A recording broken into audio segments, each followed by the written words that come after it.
Many Magic the Gathering players ask the question, what are the best Magic the Gathering sets for Commander? Most Magic sets are designed to either enter a specific format, usually Standard, though now we have entire sets designed for everything from Modern to Commander, as well as reprint-only sets designed to, supposedly, provide necessary reprints for older formats, like Masters sets.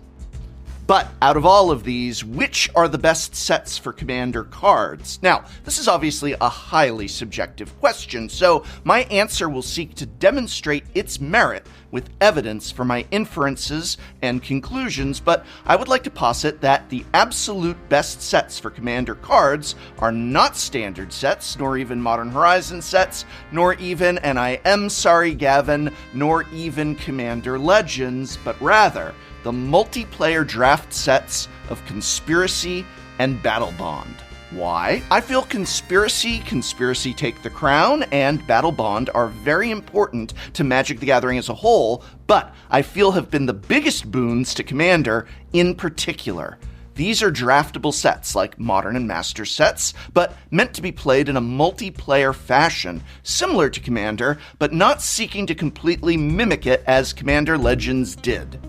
Both Conspiracy sets were built around the idea of a multiplayer free-for-all, be it 3, 4, or even 5 players, with some cards that affect the way the packs are drafted, while Conspiracy cards, illegal in constructed formats, affect the way games are played. Battlebond, on the other hand, was designed around the two-headed giant format, where players play in two-person teams and attempt to defeat an opposing team together. These sets act as both a fun, new way to play the game for veterans and an excellent introduction to multiplayer play for beginners. No other Magic sets have played quite like these, and believe me when I say that they had a tendency to lead to some extremely memorable games.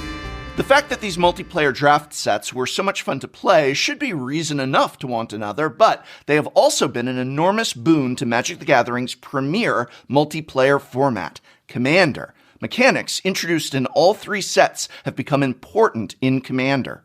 The original Conspiracy introduced the idea of voting, which can provide an additional political element to games, forcing interaction with your fellow players, and creating an atmosphere of collaboration. Conspiracy Take the Crown introduced the Monarch mechanic, which rewards players for attacking. Every Commander player has been stuck in a game that has stagnated for lack of combat, and the Monarch is a fun solution to this problem. So fun, in fact, that Wizards of the Coast even brought it back in Commander Legends, their Commander-focused multiplayer draft set. For this reason, the Monarch mechanic has become a beloved part of many casual games of Commander. Some Commander players even enjoy starting Commander games with the Monarch already in effect, as a fun way to incentivize attacking. Battlebond brought us the Partner With mechanic, allowing Commander players to have 2 commanders without the issues brought on by the open-ended nature of the original partner mechanic. By providing quirky Commander pairs, players are encouraged to play some exciting,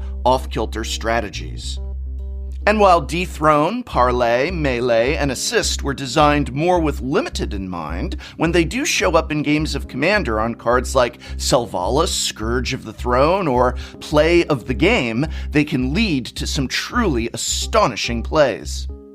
New mechanics are all well and good, but the largest draw of any Magic the Gathering set is, of course, the cards contained within. Whether it be to play in a draft or acquire for your Commander deck, cards make the set, and the Conspiracy sets and Battlebond are no different. The great thing about these sets, compared to Standard and Masters sets, is that they tend to have a healthy mix of new cards and reprints. While many of the reprints serve to fill out draft archetypes, as warriors like Champion of Arishin and Hand of Silumgar did in Battlebond, and are of only fringe playability in Commander, that's far from the only place reprints can be found. Key removal slots are often filled by spells too powerful for Standard, like Swords to Plowshares and Nature's Claim in Conspiracy. These are Commander staples that tend to creep up in price without regular reprints. Multiplayer draft sets are also the perfect place to reprint powerful, expensive Commander staples like Diabolic Intent, Burgeoning, or Josh Lee Kwai's beloved Vedalken Orrery. Plus, have you ever gotten to play Vedalken Orrery in Limited? Every card in your hand is a potential combat trick, It's insane. Many a legacy staple has a home here as well. But what makes them truly stand out is the way that they can be recontextualized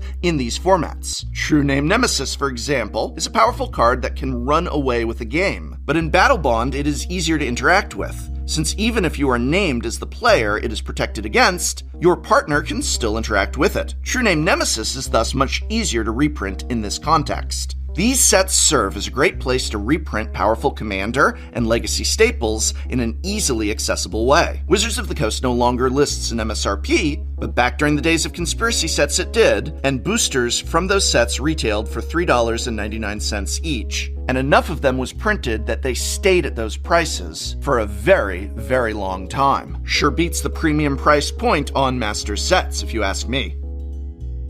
Access to powerful reprints is important, but it isn't just old cards that make these sets appealing to Commander players. New ones designed for the sets themselves have often found a welcome home in Commander. Cards that function well against multiple opponents are great in Commander, and multiplayer draft sets have many of those. Death Reap Ritual, Selvalla's Stampede, and Stolen Strategy are all usable in 1v1 play, but Commander is where they really shine. Battlebond was also the home to what is arguably one of the best rare land cycles for Commander in the history of Magic the Gathering. Designs like these are a net positive for Commander, as indeed are many of the potential Commanders these sets contain.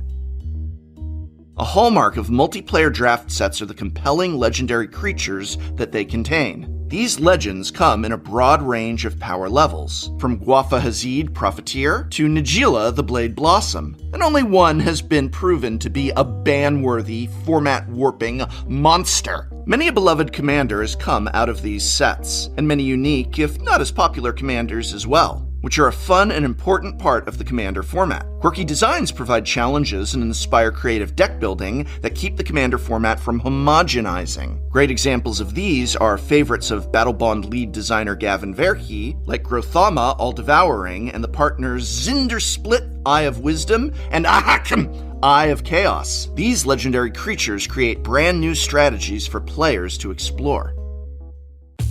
A problem that many Magic the Gathering players, and I include myself in this number, have with Design for Commander cards is that they have a tendency to be so useful in Commander that they have a way of homogenizing the format. The old joke was that a Commander deck consists of your Commander, 98 other cards, and a Soul Ring. But these days it feels a lot more like your deck consists of your Commander, 96 other cards, a Soul Ring, a Command Tower, and an Arcane Signet. The ubiquity of these cards in what should be Magic's most diverse and self-expressive format is a legitimate concern. More concerning, however, are extremely powerful cards that threaten to make the format less accessible. Say what you will of Arcane Signet and Command Tower, but they have now been printed enough times to be affordable for most players. This is not the case with cards like Teferi's Protection, Dockside Extortionist, or Fierce Guardianship. These cards have a home in any deck that can run them, and all are prohibitively expensive. The added restrictions placed on cards designed for multiplayer draft sets, however, often keeps them from reaching that same ridiculous height of ubiquity. Cards and sets like Battlebond and Conspiracy must first and foremost work within the context of the limited format they have been designed for. This doesn't mean there can't be powerful cards among them, as no one has ever called Expropriate a weak card, but it does mean that it is unlikely any deck in a given color will run those cards, regardless of that deck's overall strategy. Commander needs more cards like Scourge of the Throne and less like Jeweled Lotus.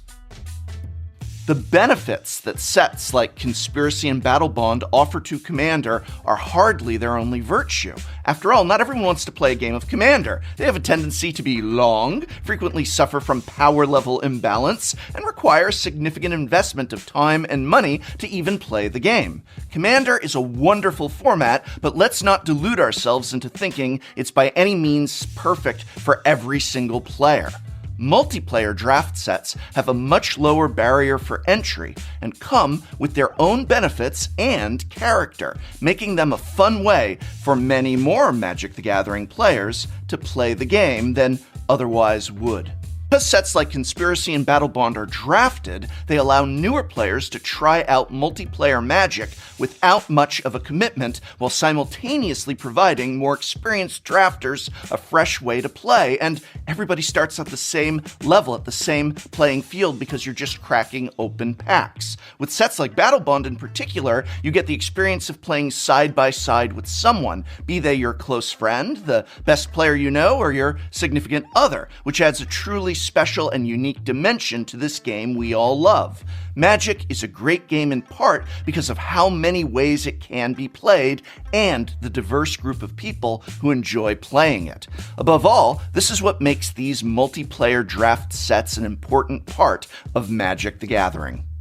But many Magic the Gathering players still ask the question, will there ever be a Battlebond 2 or Conspiracy 3? Gavin Verhey of Wizards of the Coast is quoted as saying, "People ask me all the time if we're going to do a Conspiracy 3 or a Battlebond 2. I'd love to. So as I always respond, if you want one, say so. Make it known. The day I get told to start making one, I have so many ideas." Multiplayer draft sets are a delightful and enormously beneficial part of Magic the Gathering. So be you a longtime player of the game with fond memories of both Conspiracy sets, a newcomer who never had a chance to play Battlebond, a legacy player looking for some key reprints, or even a Commander player who just sees the utility sets of this nature have for your format, it is my hope that you will join me in letting Wizards of the Coast know just how much you would like to see more of these kinds of sets. In other words, hashtag print Battlebond 2, you cowards.